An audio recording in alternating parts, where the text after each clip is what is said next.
Hello, everybody. Good evening. Welcome to this evening's session on the geopolitics of climate change.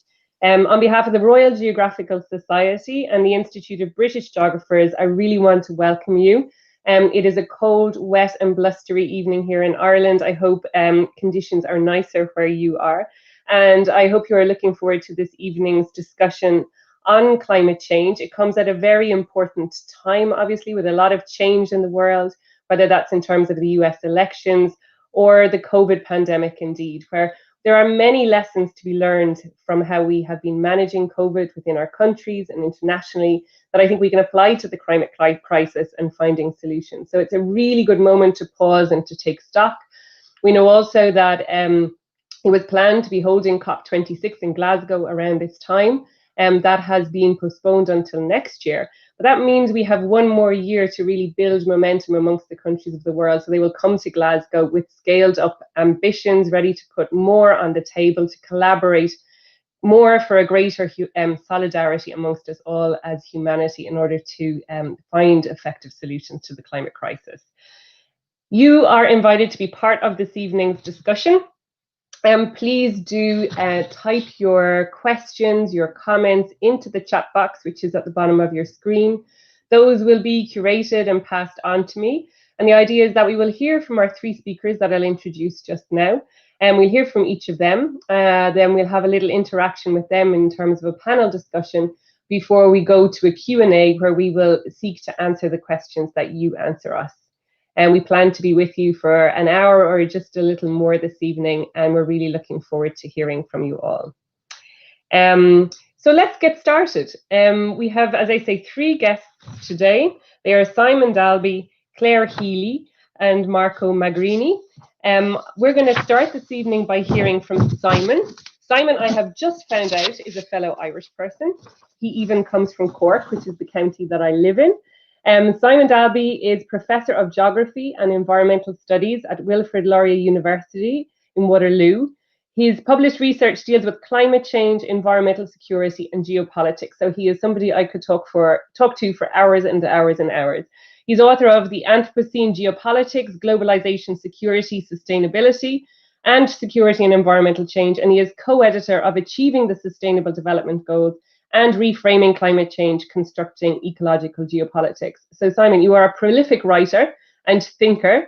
And I have always said for myself that being part of the climate change negotiations was the best possible introduction I could ever have had in my life to geopolitics as a younger woman, in starting off in those negotiations back in 2003 or something. So I'm fascinated to get your insights into the geopolitics of climate change and climate action. Simon, we wanted to, first of all, invite you to share some of your thoughts, some of your thinking with us for the next 5 minutes, so we all get an idea of the issues that you work on and your thoughts on how we're going to progress so that we are getting to net zero emissions as a global society by 2050, and that we do manage to half or more than half our emissions by 2030, whilst investing at the same time in the resilience building that we need to keep the whole world safe. So Simon, thank you for joining us. It's good to be here. Thank you for the invitation. Let me start with a few words on this word Anthropocene. It's being used widely now to refer to our new times, the current circumstances in which we live. It is worth remembering that that's actually a geological term. The suggestion is that the transformations that, well, at least industrial humanity has set in motion in the last few generations are at such a scale that we are actually now living in a new geological epoch. The Holocene, the relatively stable 10,000 year period that civilization has thrived in, is effectively over as a consequence of the scale of the disruptions set in motion. Climate change is one of the big ones on this, but many Earth system scientists are trying to make sure that everybody understands that climate change is but one of the major transformations that we're currently living in. If you take that framing of the world as it now is, and as it is now being rapidly transformed, then clearly many things need to be rethought, including most obviously the energy systems that we are using to power our civilization. There's 7 going on 8 billion of us, 9 billion a decade or two down the road, if current projections hold, increasing in urban civilization. And that requires us to think long and hard about how it is that we power our societies, because quite clearly the climate change discussion makes it obvious that we cannot go on burning stuff, those fossil fuels in particular, if we are going to have a relatively stable climatic system later this century. We really need to think about a new economy, one that focuses on the implications of what we make. Are we going to make more carbon dioxide, or are we going to make windmills, batteries, photovoltaic collectors for all our roofs? Because the consequences of those decisions have profound effects on the future configuration of the Earth system. It's important also to recognize that this is now very urgent. If we are going to get to carbon neutrality by the middle of the century, which is 30 years down the road, we need to make decisions quickly. We need to make sure that investment funds are flowing into solar energy, batteries, electrical propulsion systems. We need to make sure that the investments are plugging the holes in buildings that are leaking huge quantities of energy. Above all else, we need to make sure that we are not investing in further fossil fuel infrastructure, not exploring for more fossil fuels. We already know where there's more than enough for the next few generations to burn. We don't need more pipelines. We don't need more exploratory drilling. We certainly don't need financial incentives to oil companies to do those kinds of things. That's what the policy agenda is now about. And the urgency is something that we need to bear in mind. This is something that needs to be acted on now. And that's why it's very important to move ahead, even though COP26 has been delayed for a year. Thank you so much, Simon. Yeah, I mean, the urgency is where it's all at. And in looking at this in a hopeful way, I always like to think that we have a good deal of preparatory work done, I think, as a species. We have, whether that's innovation or policy making from which to scale up action. Are you also confident that we have the foundational elements there to build on? I think the elements are certainly there. The extraordinary thing watching the energy transition in the last few years has been the speed at which the prices of crucial generating technologies have come down. Solar panels are now generating electricity at rates that are competitive with most fossil fuels in most markets. Not all, obviously, there's a geography to this. There's some places where, certainly in the north of Canada, for instance, where the sun doesn't shine for a few months a year, and there's obviously some limits on that. But in most of the major markets around the planet, it is now possible to generate electricity, and the technology of electrical storage and batteries and so on is making all sorts of things possible. Cars, motorbikes, aeroplanes are now being powered by electricity, at least the smaller ones are. That's now more or less in place. So the trick is to figure out how to roll this stuff out rapidly while dramatically reducing the use of fossil fuels simultaneously. That's the policy challenge, which COPs and numerous other institutions have to focus on and do so soon. Yeah, absolutely.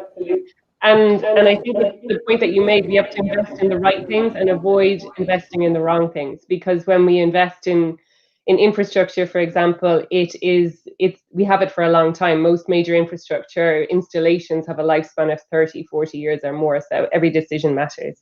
Simon, thank you. We're going to come back to you shortly. But let me move over to Claire. Claire Healy, you're very welcome. Claire is director of E3G's program on climate diplomacy, risk and security. She's based in their Washington office in the US. Claire's experience includes working in international affairs at the US Department of Energy, as international director for Al Gore's Alliance on Climate Protection, as head of delivery for the Mayor of Los Angeles, and as head of policy for the British Labour Party. Claire, I wish I had your CV. You're very welcome. When you read it like that, it looks like I've gone around a bit. Well, that's good, life experience in all of that. Claire, you're very welcome. We're keen, given that you have participated in diplomacy at all of these different levels on climate change and sustainability, to hear what your views are at this point in time in this crazy year of 2020 on what lies ahead and where your hopes are and where you think some of the struggles might be. So over to you, Claire. Thank you. Thank you, Tara. Thank you for having me. So yeah, 2020 is indeed a crazy year. I don't think any of us predicted this is where we'd be as the year started out. So first of all, I'd like to make 3 points just at the top end, and hopefully we can elaborate and expand on some of this in the discussion.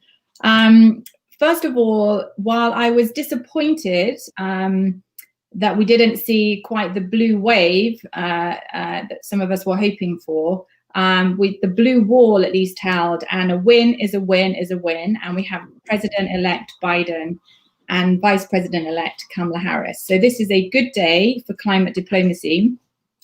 We have now President-elect of the United States that believes in science and the integrity of science, and also believes in multilateralism and has a long and stellar record in the international arena and lots of relationships with people around the world to build on at this critical moment. So I'd like to just make 3 points. One, about the Paris Agreement and sort of traditional climate diplomacy. 2, about sort of the pandemic and sort of the space that opens up in terms of the transition. And also just more broadly, some of the other principles we should and features of a Biden presidency we should look out for. So first, on the Paris Agreement, I think it's a good day for climate diplomacy. While the US has withdrawn from the Paris Agreement, I think in 70 days now, a President Biden would, I think, as one of his first acts in office, will write to the UN Secretary General to rejoin the US into that global agreement. I think, and thereafter, I think a big part of his diplomacy, the administration's diplomacy, will be an ambition-raising push. I think they'll set up an internal domestic process to clarify what the US national determined contribution will be, and when in the year we will see that.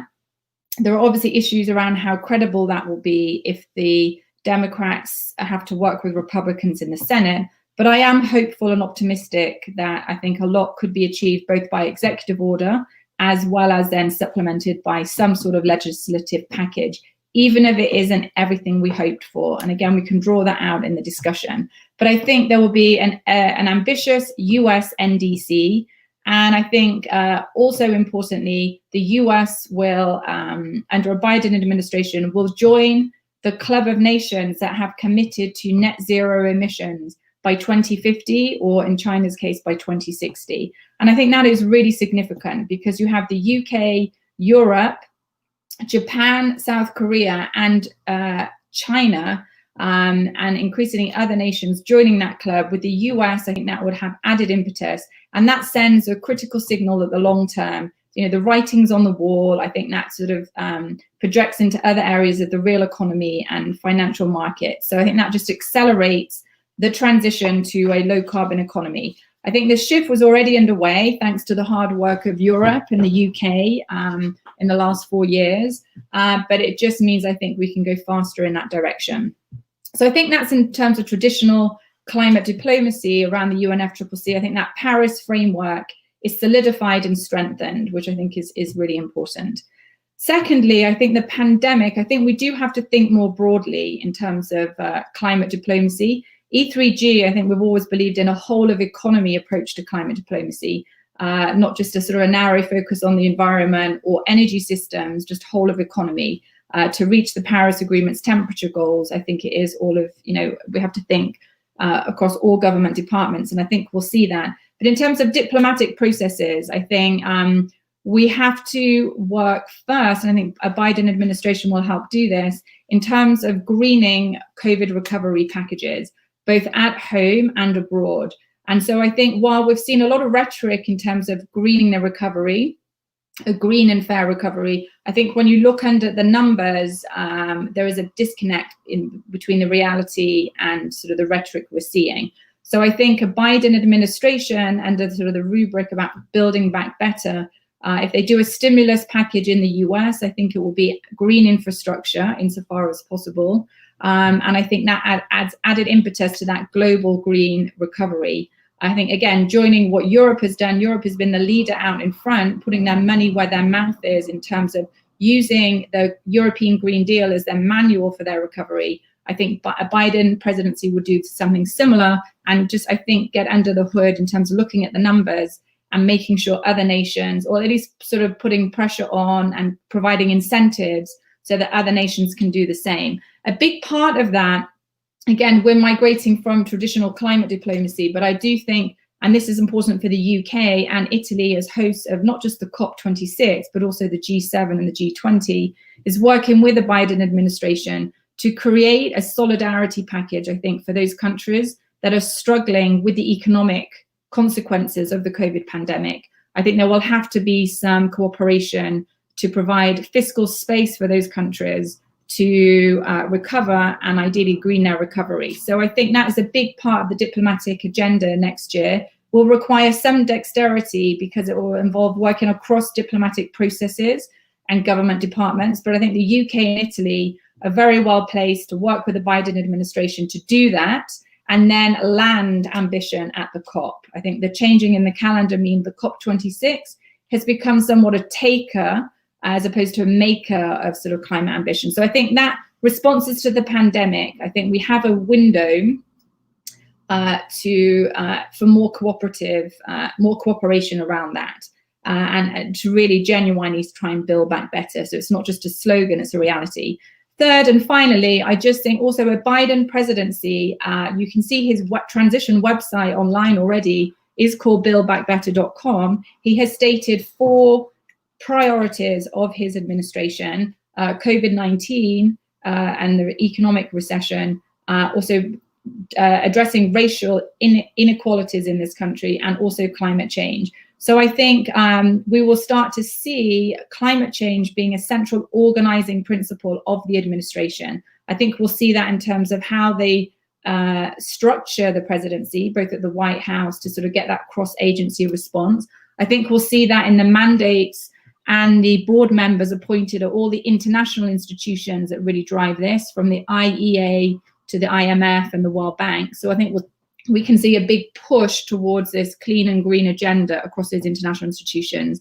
And I think we'll also see, and this has, I think, big implications for the UK and other countries, I think a big push on linking like trade with climate, and also looking at financial levers, the innovation agenda to get to net zero, like working collaboratively with other countries on how to innovate to get to net zero. And I hope at least we see some interventions on how to sort of strengthen our collective resilience to future shocks, not just climate impacts, which we know are going to worsen. The COVID-19 pandemic, I think, has highlighted just how fragile certain systems are and institutions. So I do hope we see more on the resilience agenda as well. So a good day, a busy agenda, I think we will see, but good news that a Biden administration can add, I think, new energy into and open up cooperative space. So hopefully we see better results over the next year and 2. Thank you, Claire. Yeah, certainly it is a time for greater solidarity and cooperation, and really rejuvenating, I think, to the multilateral sphere to have the US back at the table and back working with us all to find common solutions. Claire, we'll be back to talk to you because I have lots of questions I'd love to ask you. But let's hear from Marco first, and then we'll be able to have a great debate amongst us all. Marco, you're welcome. Marco is joining us from Italy. Good evening. Marta Magrini is a journalist, and after working 24 years with the Italian daily Il Sole 24 Ore, which I have put 24 there in English, which is terrible. 24. He worked there as a senior correspondent, and he now writes the column Climate Watch for Geographical magazine. So Marco, you watch from the inside out as a commentator and a journalist. What's your observations on how the world of climate geopolitics is panning out at the moment? Yeah, so thank you for having me, and pardon me for my broken English. Of course, it is a provocation, but I would like to say that in front of the long-term challenge of climate change, the short-term vision of politics is clearly failing. It is kind of a shortcoming of democracy. Autocratic China has promised to be carbon neutral by 2060, and I'm pretty sure that it will be. On the contrary, the United States keep on changing idea every 4 or 8 years. So hoping that Joe Biden will safely enter the White House in January, I think he will be actually the savior of the Paris Agreement, because the Paris Agreement without the United States doesn't make any sense. On one side, because the treaty prescribes only voluntary commitments, so that there was no reason to bow out. But there is another reason. In 1992, the Earth Summit in Rio de Janeiro, at the Earth Summit in Rio de Janeiro, the United Nations agreed on the principle of common but differentiated responsibilities, or CBDR. In a nutshell, since greenhouse gases emitted by industrial activities linger in the atmosphere for up to a century, namely carbon dioxide, long-time polluters are asked to bear more responsibilities than small and poor economies. So the CBDR principle was applied to the Kyoto Protocol. Many of you may remember that the world was divided into two, the so-called Annex 1 countries and the non-Annex 1 countries. But the principle has been downplayed, if not forgotten, ever since. So I think that restoring it is a matter of climate justice. And COP26 in Glasgow has to solve, among too many other problems, the problem of financing adaptation and mitigation for poor countries, and if possible, even to solve the loss and damage conundrum. Because last year in Madrid, rich countries refused to pay, to partially refund for the destruction inflicted by a warming weather to developing countries, as recommended by an agreement made in Warsaw in 2013. So the trouble is that in this very moment, the staggering COVID-19 bill that the rich countries have to pay will hardly make them more generous. I would like to conclude remembering that at that Earth Summit in Rio de Janeiro, Margaret Thatcher and George Bush father were in attendance and spoke to the General Assembly, agreeing with the dire prediction of climatologists at that time. Yet, since 1992, nationalism has, let me say, trumped multilateralism. And I think this is a big problem worth talking about. Thank you, Marco, so much. Thank you for bringing climate justice into our conversation. Thank you for bringing an emergency mind, which should lead us to act with urgency, and to reminding us that national action on climate change will never be enough, just as it never will be on COVID. So I'd like to invite all our speakers to join me now in a sort of panel discussion.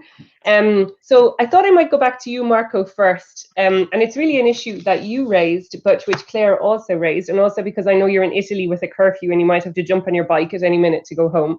And it was, you were talking about, can we have climate justice if developed countries will not invest adequately in adaptation, mitigation, capacity building in developing countries? Because obviously this has to be a global effort, the move to a zero carbon world. We need to take every country with us in order to be successful.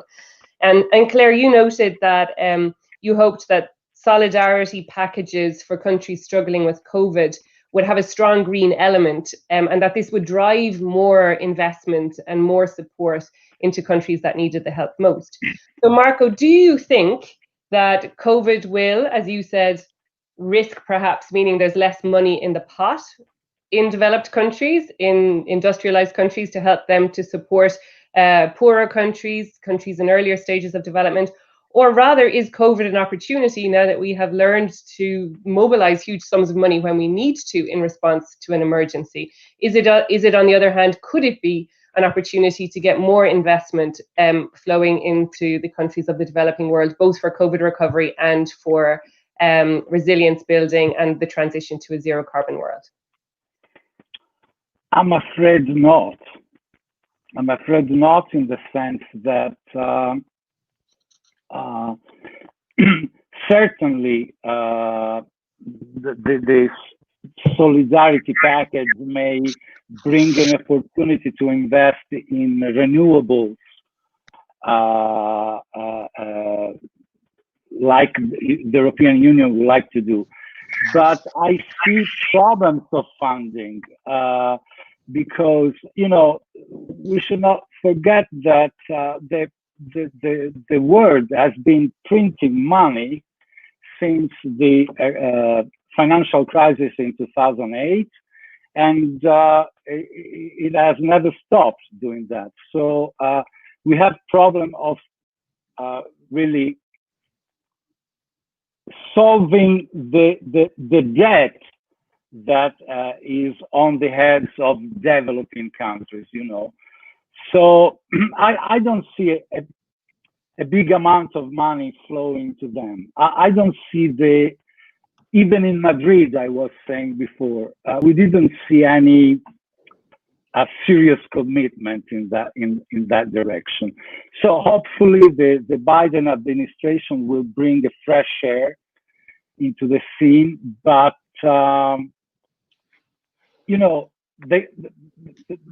the Green Climate Fund has not been funded in an adequate manner in the last few years, and as I said before, commitments, promises were not maintained. Yeah, We're not kept. Sorry again for my English. No, your English is perfect. Obviously, so much better than my Italian. Claire, so you were rather suggesting that this could be an opportunity for the G7, the G20 to come together and create a solidarity package in response to an emergency. I think one difference is that the world has reacted to COVID as an emergency right now, whereas climate is still an emergency, which I think many falsely believe is down the line. So do you think there's a possibility then to use the current reaction to the pandemic emergency that we're in to drive greater investment in helping the whole world to make this transition? Okay, so first of all, I should say I'm an optimist, I think, by nature, if not by analysis. So I think there is always hope. There's always possibility, and I think we have to hold on to that. I do think, look, we can't expect countries to cooperate on climate if they have a terrible experience of international cooperation around COVID. So I do think, again, if we broaden the aperture, I think the first and foremost priority is getting this pandemic under control, and for countries to work together on that, like sharing information, developing and distributing a vaccine.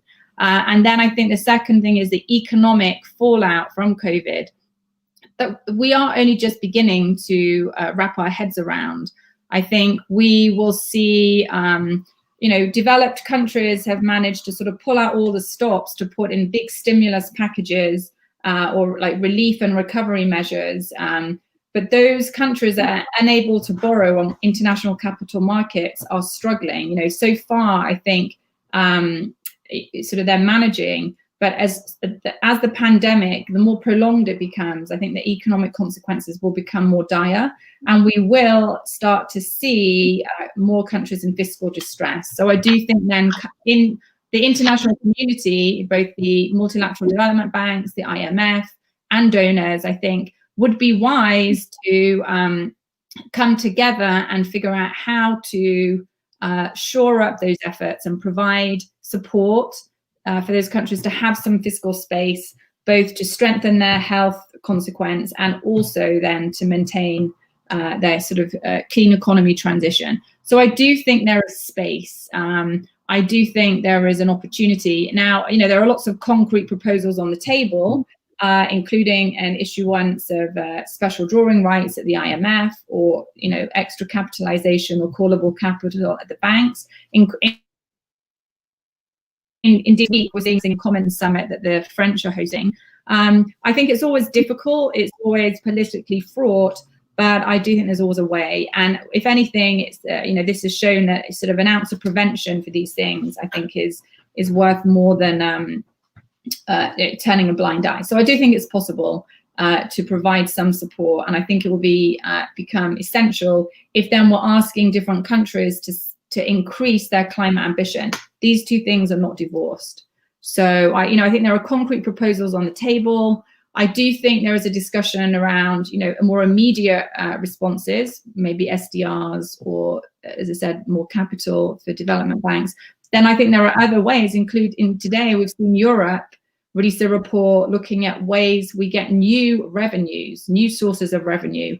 I think we've always said, from a climate point of view, there are targets and there's the diplomatic process, but meeting the targets, becoming net zero, requires structural reforms across all of our economy. We have to totally rewire, including on how we raise fiscal revenues and where we spend money. So maybe this also opens up the opportunity, while countries are in debt, because that's the right thing to do to respond to this crisis. Then it opens up a conversation. Where are those revenue? Where is that liquidity going to come from to pay off those debts if we're not going to do austerity? And again, that opens up another conversation, both domestically and internationally, about where we get that liquidity. So I see all these things as interlinked. And again, nothing is inevitable, but neither is it impossible. Yeah. Yeah, no, well, I share the optimism with you. Never apologize for being an optimist. I think it keeps us going, especially this year being a tough year. I'm very glad I'm an optimist.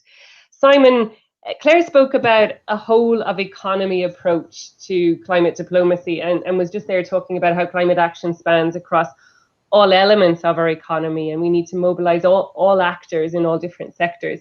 It always strikes me that the United Nations Sustainable Development Goals are a really good checkpoint for us, a really good compass for making sure that we don't just channel our energies into, for example, SDG 13 on climate, and with the risk of being blinkered to the fact that we won't achieve what we want to achieve on climate action without paying attention to equality, to consumption and production, to biodiversity, to gender equality, to access to health. How do you think the Sustainable Development Goals and that Sustainable Development Framework can help us to shape a better response to climate change? Well, I think that your point is that they are all connected in various ways, and if we are going to do the whole of economy response that Claire outlines, then you have to look at the different sectors and see how they're interconnected. The problem with the SDGs is that in many ways they're not necessarily all compatible. Some of the the earlier SDGs, and earlier in the sense that the lower numbered ones that talk about economic growth, aren't obviously connected with 13, which is the climate change one. It's also worth pointing out that the SDGs, basically, when you look at the text, there's sort of an asterisk there on 13 saying, well, sort of see the UNFCCC. In other words, see the climate change program under the UNFCCC. Remember, please, that the SDGs were agreed to a few months before Paris Agreement, so they don't actually say see the Paris Agreement. But in fact, Paris came a few months later. And indeed, in looking at the policy process back in 2015, I think that the SDGs were, in the background of many people's minds, because this was clearly a moment at which many countries came together in a cooperative mode, and that spilled over a few months later into the Paris Agreement. And it's those habits of cooperation that I think are absolutely crucial. To Claire's point a minute ago about the response to COVID, yes, it's crucial that we get cooperation on medical supplies. It's crucial that we get cooperation on the vaccine and whatever other treatments or policies might be rolled out in the next few months. And one assumes that all this medical research is going to actually generate some other ideas about prophylactic measures and treatments and so on. The point about the SDGs is that it's an overarching aspirational framework. It's great, but the details are often obscured by the aspirational statements. We need to think through, well, if we do this bit of investment, what are the gender implications? What are the other economic implications? Are there obvious human rights violations in places that we need to be careful in terms of how the reinvestments to build back better are actually done? That is tricky because we need to move quickly on climate, and there may be places where we don't do due diligence on these things, and the urgency overwhelms some of the other SDGs. And it is worth pointing out that SDG 13 is the one that is specified as urgent. But clearly, if we don't get that one right, we don't get the climate change thing right, then it does compromise the fulfillment of many of the other SDGs down the road, because climate disruptions would be enough if they become dramatic to derail the rest of the SDG program. And that's why 13 is urgent and crucially important. We've got to get this climate thing sorted and quickly, so that later in the century deal with the other additional statements. Yes, the SDGs are supposed to wrap up in 2030, but clearly they are programs that will continue beyond that date. To make them possible, we've got to get a handle on rapidly decarbonizing the economy. Thank you, Simon. Thank you, Simon. I like your expression, habits of cooperation. That, I think we alluded to that earlier with Claire and Marco as well. We need to get more used to collaborating on the international stage. We saw the power of that in 2015. We should be able to prove that again now in the response to a global pandemic. Does that mean, Simon, that you see hope for this geological period of the Anthropocene, where we have this disproportionate effect as human beings on our planetary systems? Do we have a chance still to turn that around, to be enlightened, to cooperate in a spirit of solidarity, and make this a geological period that we're not embarrassed about down the line? Not embarrassed, indeed. There's always hope. The point about climate change is because of the urgency. The quicker we move, the better the outcomes are going to be later this century. That's the crucial point.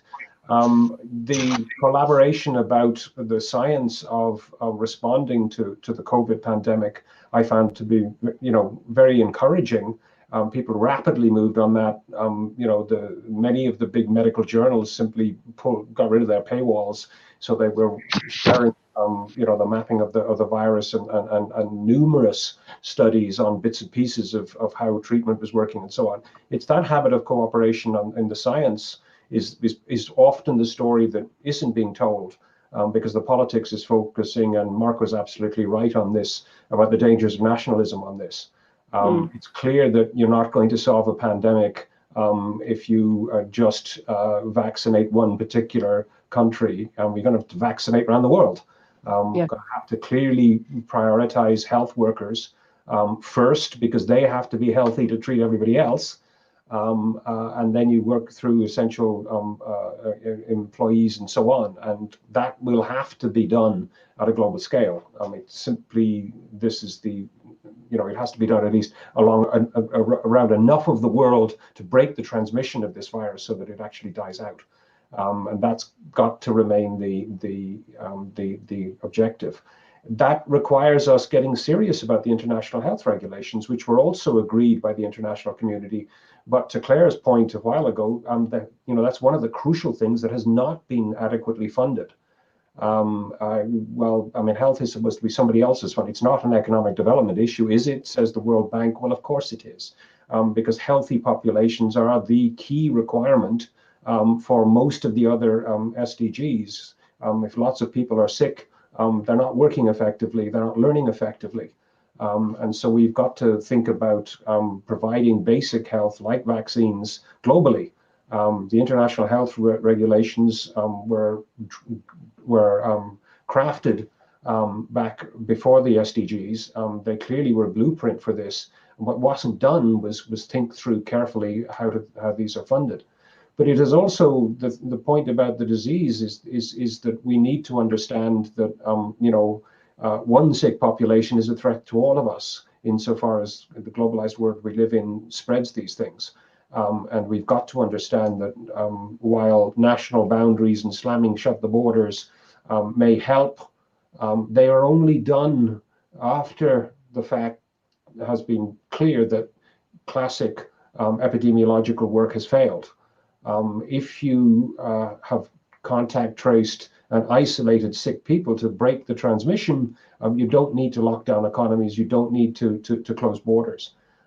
It's when you fail to do basic public health and epidemiological work, then you get all of these other consequences. I hope that lesson has been learned, but it's one that has been periodically just shunted aside. If you're doing big lockdowns, it's because your medical health system has failed to do what needs to be done to contact, trace, and isolate, which is how you handle infectious diseases. Will we learn from this? I hope so. Can we then scale this up to think, well, we've got to cooperate on other aspects, particularly of renewable energy.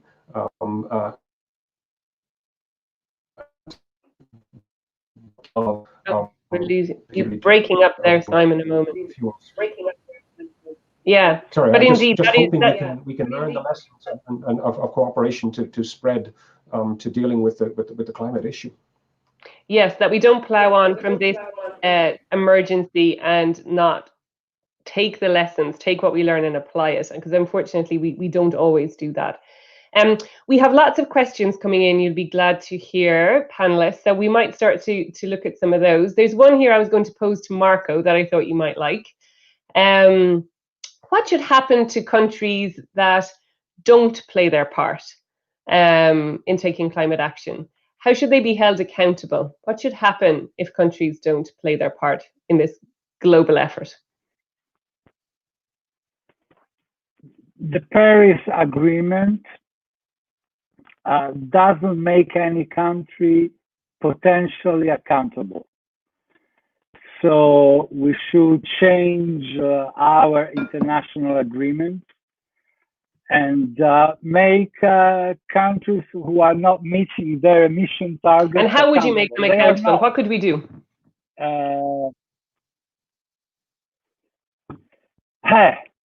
Change the people's mind when voting all around the world. Yeah, so that they hold their own governments accountable too. Yeah.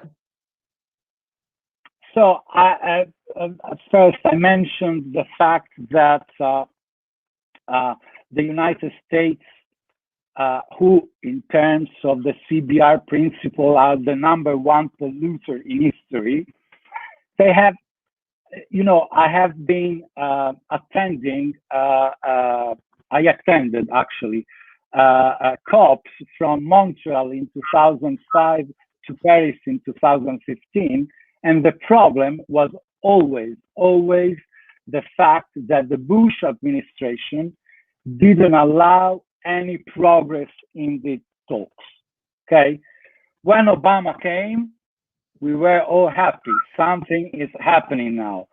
Okay, there was the Copenhagen failure, the notorious failure, but in Paris, the world succeeded in agreeing finally in something that was comprehensive. It was worldwide, but it was agreed because it was voluntary, not because they were going to be accountable.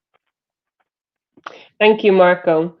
So thinking about then accountability and having a new big economic nation on board, there's a few questions here about the US, Claire, that I might address to you. One is, how do we square the great optimism of a Biden presidency with and what his administration can do with a potentially Republican-controlled Senate? Okay, a nice easy one there. Yeah. Thank you. Before I answer that, I do think, just to Marco's point on accountability, one thing we're quite excited about in the climate movement is to see the conversation around trade and climate, particularly the Europeans and also the Biden administration talking about border carbon mechanisms. I mean, that is, for a while now, I think climate, we've wanted to sort of play at the big guns table. And when we start talking about climate and trade agreements or having border adjustments for those countries that aren't pulling their weight, I think all of a sudden we're talking about a real lever. And in addition, on the finance side, both public finance and private finance, the push towards disclosure of exposure to climate-related financial risk, I think, will also help shift financial flows, providing further incentives, right?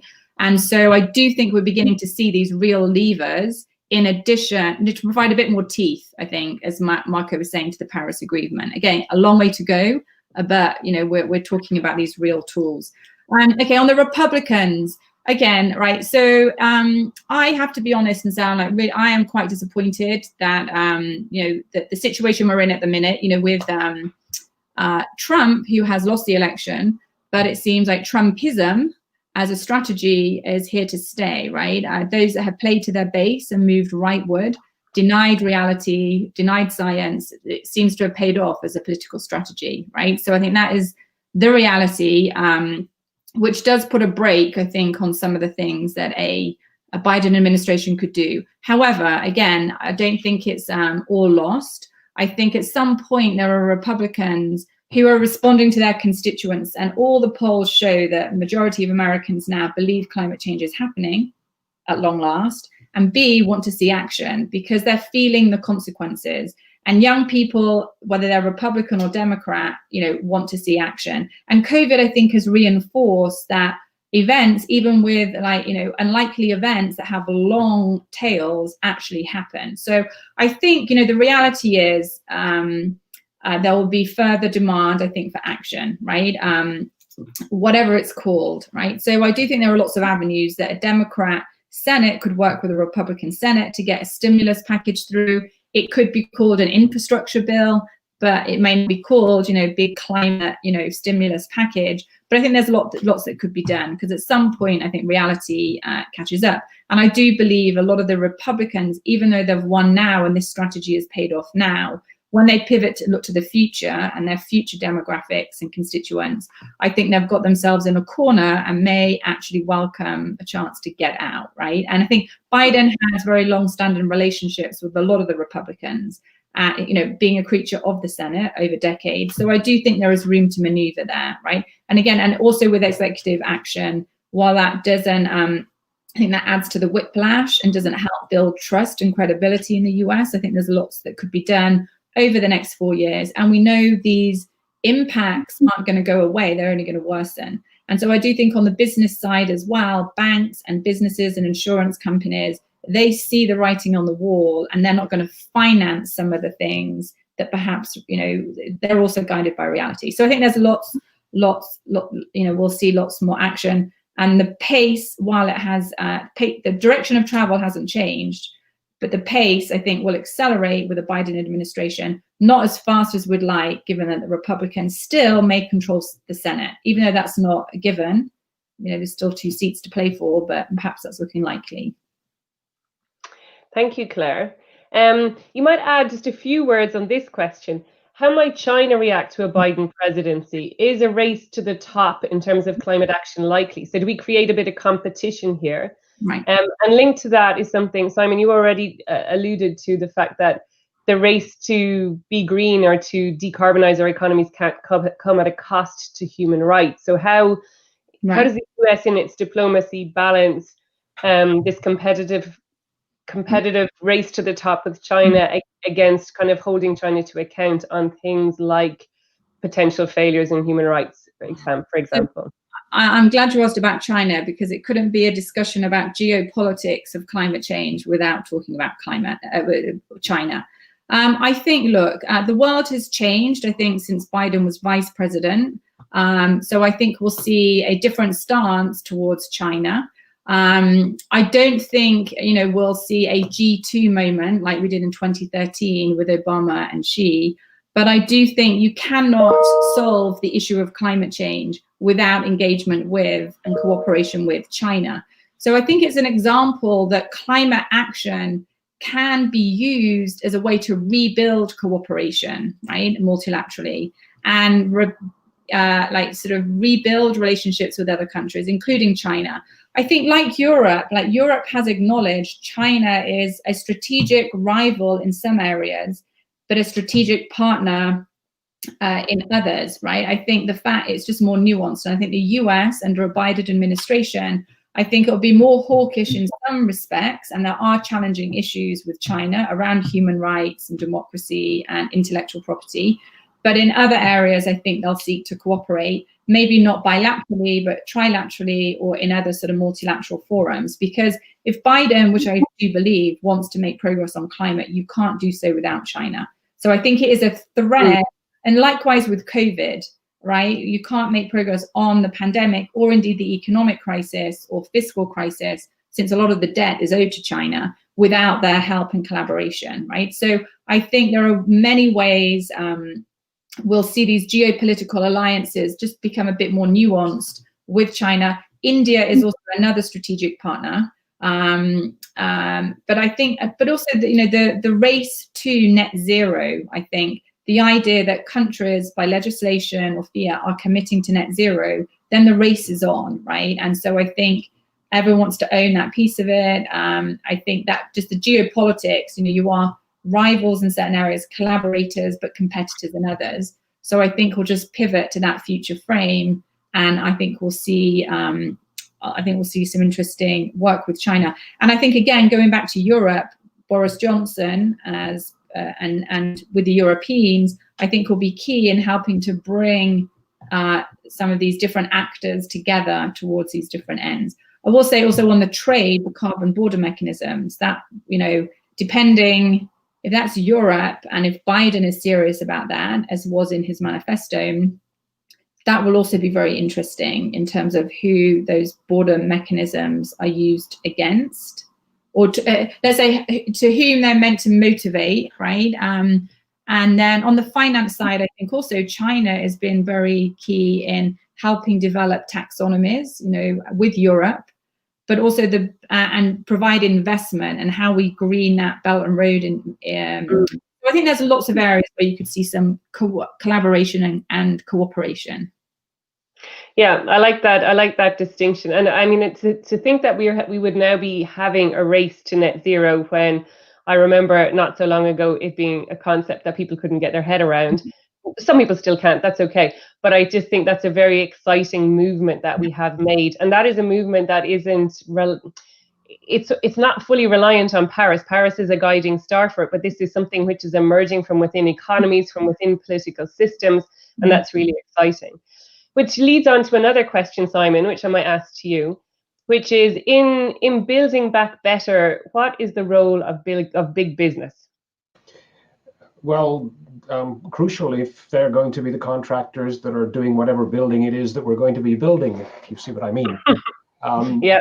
But I think one of the things that's been interesting in the last year is that large corporations are increasingly worrying both about the immediate disruptions to their supply chains. And here, of course, the COVID thing has emphasized the disruptions that have happened in many disasters with the supply chains. Many big companies are actually looking at their climate risk now.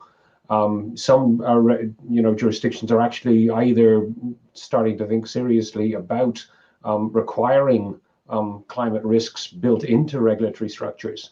And many financial institutions, big banks, are starting to go, wait a minute, are we investing in something that is going to be literally underwater 15 years down the road in terms of rising sea levels, or financially underwater because they're in a declining sector of the economy, like coal mines and coal plants. And indeed, bankruptcy protection for large fossil fuel companies pops up in the news increasingly. I think in that sense, the economy is beginning to show some responses to climate emergencies. The concern about stranded assets was a sort of a fringe concern a decade ago when people like me started looking seriously at divestment campaigns and things.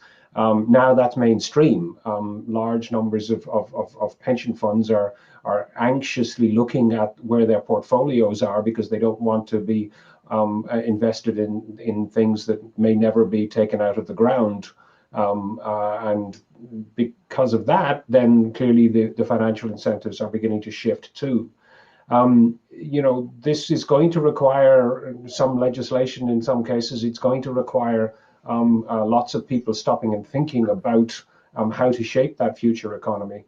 It's going to require, in some cases, odd things like, big utilities with massive power plants are going to have to reimagine their role as distributive systems rather than as big centralized generators. And indeed, some of the funds that Claire was talking about a few minutes ago may have to go to rebuilding infrastructure along those kinds of lines, because clearly the whole way we do energy is going to have to shift.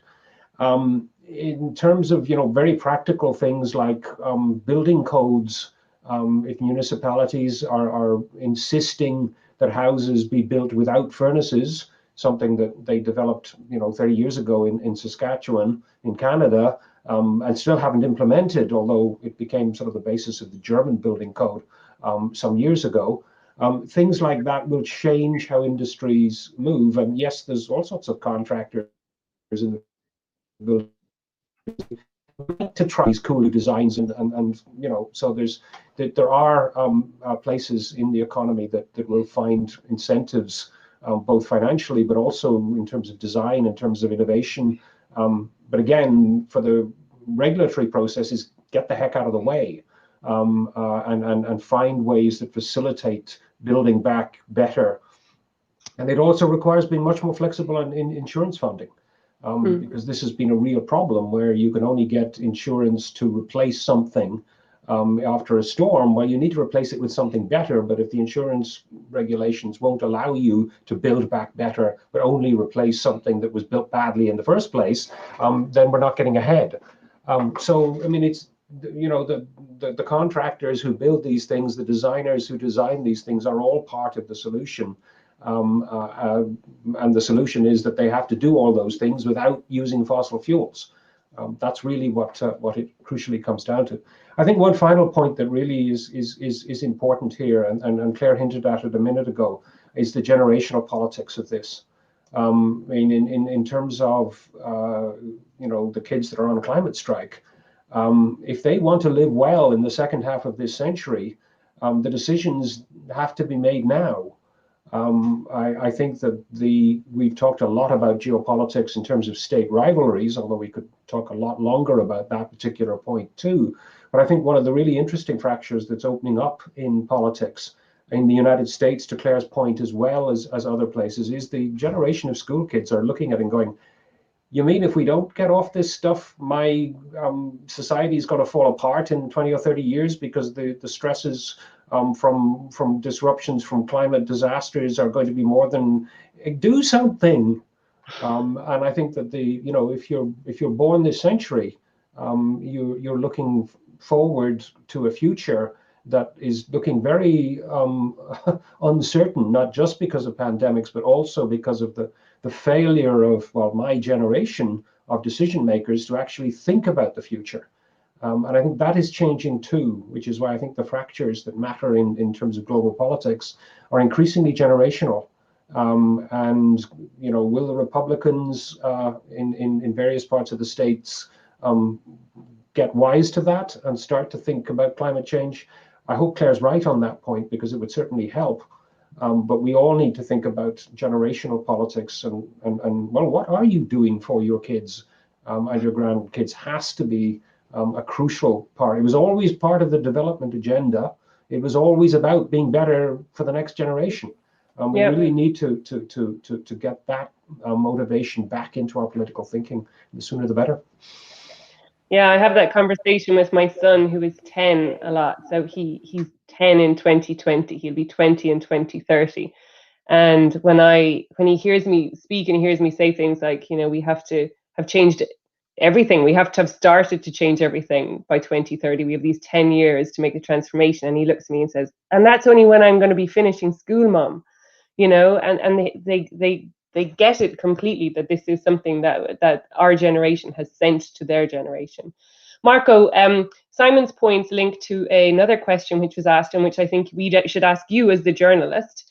And it's all around communication. So we've learned a lot with COVID and the pandemic around how science can help to inform a response, a policy response, but also the role of science in ensuring better communications to the general public. So what can we learn from the way that we've communicated and used science in our communications through COVID to inform what I hope will be a much better approach to communicating around climate in the future?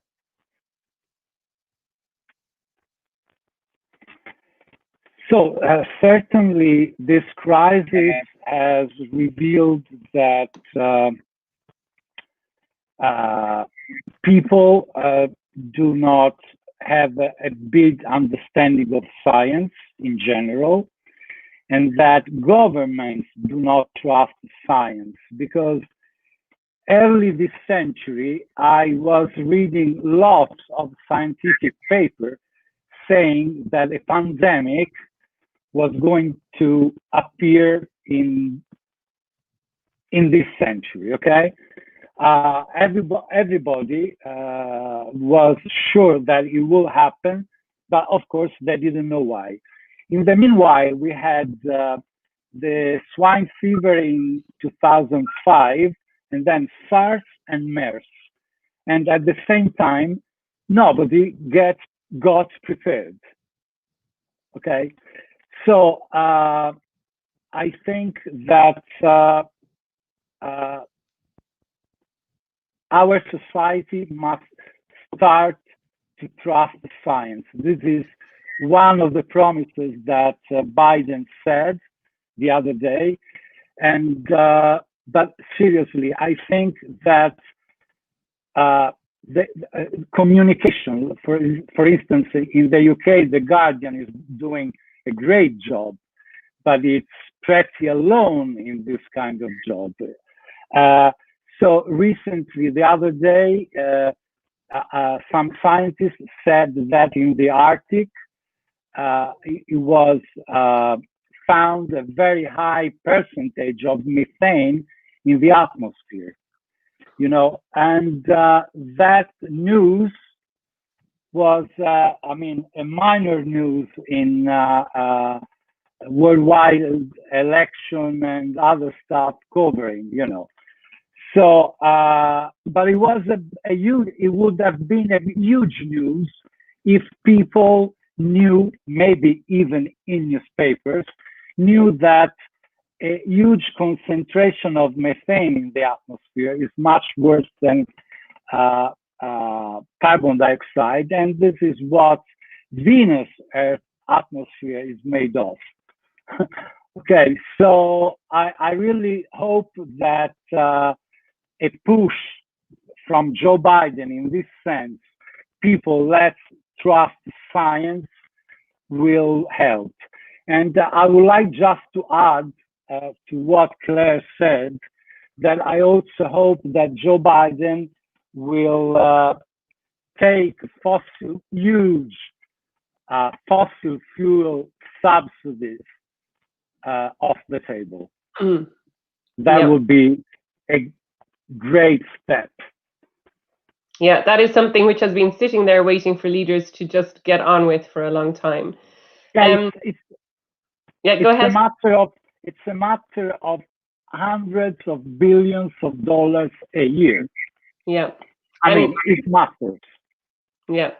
Yeah, and it just requires standing up to those vested interests in the fossil fuel industry. Thanks for your reflections on communication. I think it's also something that's linked to understanding the generational differences and where people get their news from, where we find truth in our news, but also realizing that where my children get their news from is very different from where I get my news from, and the fact that we're going to have to use different channels and tactics to reach different people. Did you want to add something there, Marco? No. Let just me say that what the White House says, climate change is a hoax, climate change is an urgent problem, makes a huge difference. Yeah. In the world. Yeah. We have several questions that are looking at what is the role of individuals in climate change and geopolitics, whether we need to actually start with climate action from the bottom up, from within communities, localities, like local regions, rather than perhaps looking at it from the top down. I'm interested in your views on this. For me, it's always about balancing both individual action and systemic change, the geopolitics of all of that. But Claire, for those that are listening and who are, inspired by what you're talking about, what role can they play as individuals within their communities to be part of this geopolitics of climate change? Okay, well, I mean, I think it's all of the above, right? I mean, when I worked on the Alliance for Climate Protection way back in, I don't know, 2009, we had an escalator of climate action. So you started, I don't know, changing your light bulbs and, doing recycling, and you'd get more and more engaged, right? I think there is some truth to that. But I think we're sort of beyond that as well, right? There is no get around. We need urgent, ambitious public and private action. So it's bottom up and top down and in the middle, outside in and inside out, right? It's all of it yesterday, all at once, right? So if you start with the science, again, I'm not a scientist, but I'm sure there are many scientists listening to this. The scientists tell us we have to halve global emissions in the next decade, right? So that's where we're at this moment, 2020. And I noticed in one of the questions it said about the COP, what effect has that had delaying the COP for a year? And bizarrely, not that I would wish this global pandemic, but I think the fact that we've delayed the COP has opened up some more space for ambition and more traction. It was very lackluster in the run-up to the COP if it was this year, right? However, the fact that it's opened, the COVID pandemic and economic response and stimulus, it was hard to mobilize billions. Now they're falling from the ceiling and trillions, right? We just got to steer that in the right direction. So I think it's opened up space. And when you look back to historical analogies, whether it's, the last pandemic, the Great Depression, the Second World War, events where the whole globe has had this experience, albeit, it's very different depending on where you're sitting, big reforms have followed, right? So for me, again, we've just got to, double down and remobilize. And that is individual people, both in terms of what they consume, news and products, what they say to their colleagues and friends and who they vote for, and whether they do take their bodies and go out on the streets. I've spoken to politicians in Germany when Germany were deciding whether to do net zero and do their coal transition. A number of the key decision makers there said at that point in time, they looked out the window and saw the people protesting, and that changed their mind in that moment. And they voted this way, not that way. And so they bought out their coal industry. committed to net zero and are now pushing, so I think it all adds up, right? Whether you're a bank, a business, a person banging on the doors of banks and businesses, I think it all adds up to the general feeling that we have to take action. I will just say just a couple of points I can see in the chat about the political economy, and I do think, yes, we've got to get fossil fuels out of the system, right? Whatever model you look at, it says an imperative out of our power systems, we've got to get fossils out, coal and gas. And I know that's politically very tricky, but that's the next frontier. But I do also think we've got to talk about getting fairness back into the system. And so I do think it deserves a broader aperture again when you're looking at a political economy. The economic system, again, and I say this, you know, I used to work for Labour, as you said, like for someone in the centre, but I do think we have to be a bit more radical and a bit more joined up in our thinking. The economic system has not been delivering fair or balanced or sustainable growth.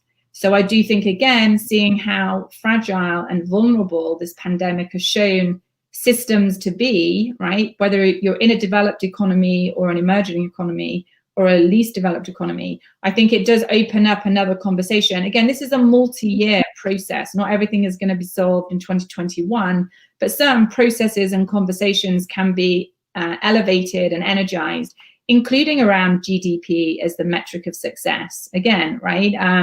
What was once a very, you know, niche, fringe debate, I think is becoming more mainstream. What are the other metrics then? Do we have to have a national decarbonization rate? Outside of the UNFCCC process, does the IMF have an NDR metric? And that also, you know, mobilizes more support. If you know, these are some of the things on the table. I think we can look at incentive structures, institutional reforms that are needed. I think all of this is now on the agenda. Again, not to be solved next year, but we can set up those conversations. But I do think the fairness and equity point is, I think, is more is critical also. And you know, as you said, it is disruptive. And I do think how we have to take, you know, these left behind communities, or these communities that workers and communities that are, you know, are being disrupted. We've got to think about how we do transition those as well. So the politics, you know, work with us, not against us. Yeah. Well, I worked for 8 years with Mary Robinson on climate justice, so I couldn't agree with you more on the points around equity and fairness. I don't think we can make a lasting transition or achieve the SDGs if we leave anybody behind. It has to be build back better, build back more inclusively, build back fairer. Yeah, and I love it. I love it that a dorky build back better from the world of disaster risk reduction has made it to being the name of Joe Biden's you know, policies. It shows that those policy wonks of us can have an influence. You know, these things do come through in time. So I didn't ever introduce myself, I realized at the beginning of this, but I do need to tell the geographers that are watching that I am one of them, that I'm a geographer and an environmental scientist. I now am director of my business Change by Degrees, which works on sustainability, and I'm the chair of the International Institute for Environment and Development. A few other things that I do too, but that'll be enough for now. But I just wanted to zone in on the questions around what's the role of geographers and of geospatial information in shaping climate action. What role do the geographers of the world have? And so you being a geographer too, Simon, you get this question. Well, yeah, ask me the easy questions, right? Look, geography is absolutely crucial to this. If we're going to think seriously about transforming this world, we have got to think through the whole skill set in geography, in terms of urban constructions, in terms of resource exploitations, in terms of international trade patterns. All of those things matter. Not just the geospatial stuff, although mapping impacts, mapping trade flows, visualizing those kinds of things in terms of where carbon's being used or not. I mean, there's all sorts of visual tools that GIS obviously can generate that would be very useful. Visualization of future possible ways of doing things. You know, mapping how you might build a new grid or whatever. It runs right through the geography skill set, I don't think there's any part of our discipline that isn't touched on this. I mean, all the trendy stuff about identity politics and stuff. Well, I mean, what is your identity? Are you a bicycle rider, or are you a truck, driving a V8 truck? And how does the cultural politics of this play out? All that stuff also fits in other things that geographers actually do. So I think it runs the gamut of our whole discipline. And so, yes, we've got a lot to contribute to this. We have been slow as geographers to take on board, particularly this notion of the Anthropocene. And I think we've been slow to integrate the rapidly changing understandings of the Earth system into our curriculum. And in terms of teaching, that's something else that I think we really need to do, because we've got to convince people to make the cultural shift from thinking that they're on Earth and resources and things are out there distance, to recognizing we're an integral part of the Earth system. We are shaping it dramatically and quickly. Environment isn't something out there, it's something that we are part of. Those cultural shifts, I think, are at the heart of how we reimagine the geography of the future. And I mean, I think we even need to extend this to thinking about fiction and cultural productions. Christmas is coming. Treat yourself to Kim Stanley Robinson's new novel, The Ministry for the Future. That's literally what it is called, and it's all about this stuff, trying to imagine the politics of changing the planet. It's hilarious in places, very profound in places. It's classic Kim Stanley Robinson, but it's a great big fat book, which fictionally works through many of the issues we've been talking about today. And it's something that clearly needs to be on everybody's Christmas tree. Don't put it on a tree. It's to put on a Christmas tree. Put a tree. But it's the kind of larger cultural engagement, which is another thing that I think we all need to think through how we do. That's to Claire's point about it being part of life in numerous different ways. Unfortunately, the fiction writers are beginning to generate some really interesting ways of reimagining future possibilities. And I think that's something else that we, as geographers, as social scientists, as political activists, need to consider too. So I want to finish by asking you both a question. But you mentioned books, Simon, and I am unashamedly going to tell you that in the midst of this pandemic, I tried to launch my first book. But to those who asked about individual actions, this book, How to Save Your Planet One Object at a Time by me, was released during the pandemic. It's a wonderful, wonderful Christmas present for anybody who wants to make a change in their life but doesn't know where to start. It's based on everyday objects that in your house, in your garden shed, in your office, lots of geography, lots of science, and lots of practical information there within. Anyway, that's my new pride of my life, my latest baby. For any of you who've written a book, and obviously you've written a load, Simon, it's not something to be entered into lightly. So yeah, happy to have made it out the other side. Well done on getting it published. Oh, I know, and then it was just such a dead squib, or whatever you say, wet squib, flat squib, whenever it came out, right bang in the middle of the pandemic, when there was no book signings, no getting to chat about it. Yeah, but anyway, lots of online stuff. There are more than one ways to get our message out there. But my question to you both to end is the same question.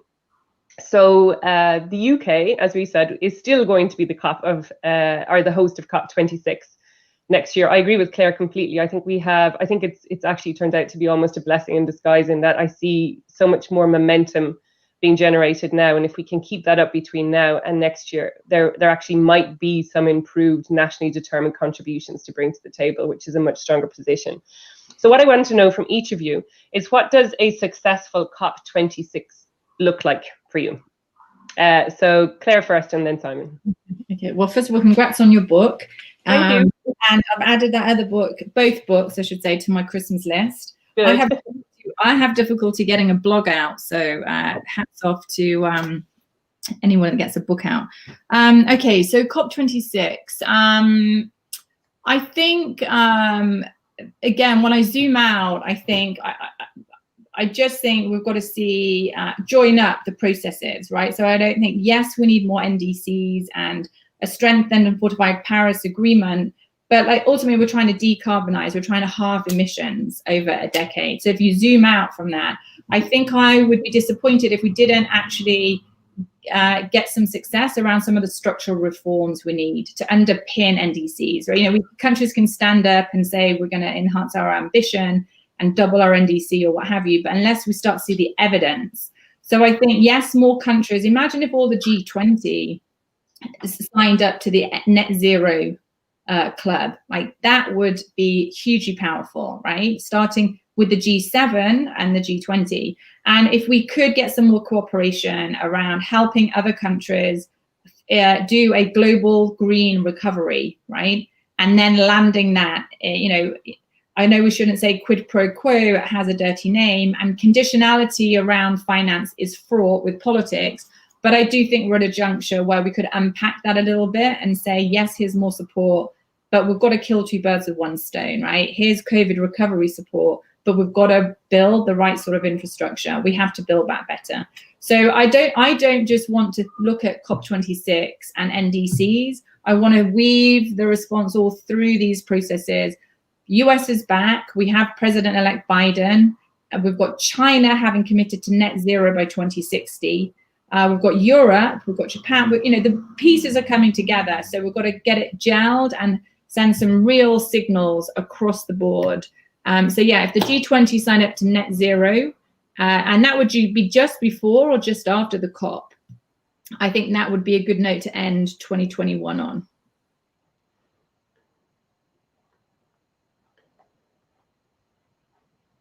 Simon, I think over to you. Sorry, I lost the last little bit there. No, I was talking to myself. I was going to say thank you, Claire. And one point that I really take from what you said is that it's the evidence. So we don't just want countries to come and tell us what they will do. We want them to show us what they are doing and what they have done, so that we balance the commitments with real evidence from countries, from companies from across the world of what is actually happening. So that to me would be markedly different from previous COPs as well. Simon, what would a successful COP26 look like to you? That point seems to me to be crucial in bringing evidence of what we have done and crucially showcasing what works. And I think that's absolutely crucial in terms of, well, you're facing this problem. Well, the Swiss figured that out. Oh, you've got this problem. Well, talk to the Finns. They've got a fix on that one. You know, those are the practical things that I think need to be done. And don't forget, it's going to be centered in Glasgow, but I'm wondering how many people are actually going to jet in from all over the world, burning up large quantities of jet fuel to actually attend the meeting, versus how many are actually going to be able to do at least some of it the way we've been doing our webinar this evening. Don't forget also, because it's Glasgow, Scotland has been very proud of the fact that over the last few years it has been generating more electricity using windmills than it's been using. Repeatedly you see headlines of we've done it again. This month we generated 50% more electricity than we used. Showcasing that success right there in a jurisdiction that has got the renewable energy thing worked out to a substantial extent, I think is also important. Because clearly the problem with much of the original Paris formulation was it was still thinking about this as a pollution problem, still thinking only in terms of emissions, not, as I like to say, in terms of a production problem, in terms of how you build an economy that doesn't continue this problem, because it's about what you build, what you make, and how you build the next economy not dependent on fossil fuels. That has to be the focus in terms of thinking about the policy initiatives. If you do that, well, then the emissions come down. So the nationally determined contributions are sort of the pollution end of it, but thinking about the investments to make sure that you don't generate further pollution in future has to be a clear focus on this. And focusing there links up with the funds that are being released for the green. Should it be recovery, or should it be redirection, rebuild, something that emphasizes a different future rather than simply going back to the way we used to have it? And I think there we need to perhaps think about, building back better works fairly well as a slogan, but building for the future in ways that doesn't generate lock-in for further emissions. That has to be the key message that gets reinforced right through the process. Could I just add, we've got to get out of the habit of the COPs, thinking of them as an event, and particularly in the climate movement. I think we're guilty of jumping from one event to another, thinking we're changing the world. When I think the COP26, and again, because of the pandemic, because we're virtual, also because I think of the politics, with Boris Johnson, rebuilding relationships with the Biden administration and post-Brexit, global Britain.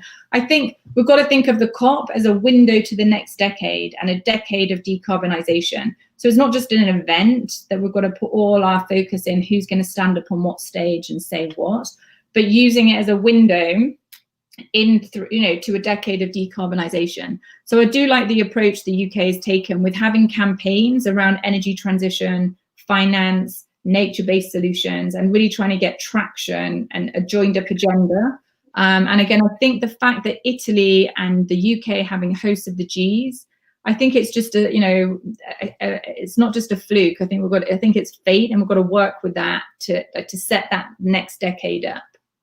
Absolutely. I love it. A window to the next decade. That would be a fine ambition for the COP. And I would say then to all the geographers and others amongst you listening that I think a really important thing you can do in your communities and with those that you engage with every day through your work as a geographer, as a teacher, as a lecturer, whatever you might be, is to help people feel part of being that window into a new decade. I remember being very impressed years ago at the COP that was in Durban about how engaged every single person you met in Durban, from taxi drivers to people working in cafes, was with the COP. They knew what it was for. They knew it was more than an event. And I would love to see that groundswell in the UK of pride in the fact that the UK is hosting this very important moment, this window in time, as Claire has said, into this transition that is going to be wonderful and exciting and hope-filled, and that is going to drive the next decade. That, I think, would be a wonderful service for everybody to pay, to really make this belong to the UK and be a source of pride for everybody that lives there. I want to thank all of our speakers. Marco Magrini had to leave us a little early. He's under a curfew in Italy and needed to get back home. So to Marco, to Claire Healy from E3G, from Simon Dalby, thank you for being with us, for all of the wisdom that you've shared with us. My name is Tara Shine. Sorry I didn't introduce myself at the start. And on behalf of the Royal Geographical Society and the Institute of British Geographers, thank you all for joining us this evening. It's been a great chat on the geopolitics of climate change, and I hope you have a great rest of your evening. Thank you very much. Bye-bye. Thank you, Sarah. Thank you. Bye.